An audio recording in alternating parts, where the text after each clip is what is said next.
Welcome to our channel. Today we how to build a real estate investment group with BiggerPockets, quick tutorial step by step clearly.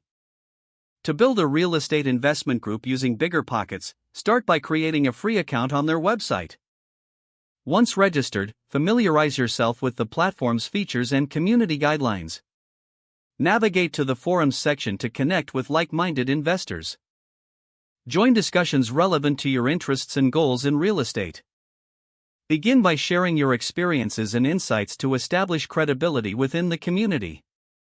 Search for local real estate investing groups on BiggerPockets. Connect with members of these groups to understand how they operate. Identify potential partners who share similar investment goals and strategies. Propose collaboration with interested members to form your own investment group. Schedule a virtual or in-person meetup to discuss objectives and investment strategies. Once your group is established, set clear roles and responsibilities for each member. Discuss and agree on the group's investment criteria and target markets. Use the BiggerPockets tools, such as calculators and market analyses, to evaluate potential deals. Develop a communication plan to keep all members informed about opportunities and progress. Schedule regular meetings to review investments and address any challenges. Promote transparency among group members to ensure a healthy working relationship. As the group grows, consider creating a private forum or chat group for ongoing discussions. Stay engaged with the BiggerPockets community to continually learn and share insights. Monitor your group's progress and adjust strategies as necessary to achieve success. Celebrate your group's achievements to build team morale and unity.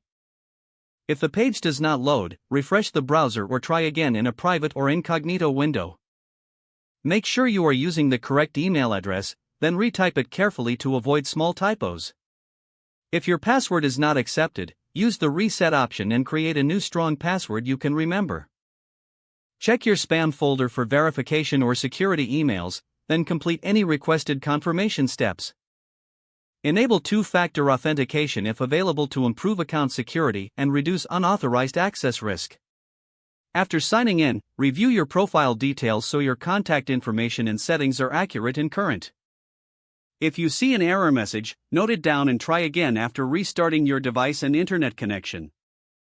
Log out when you finish, especially on shared devices, to keep your account and payment information secure. Don't forget to like this video and subscribe to our channel for more step-by-step tech guides.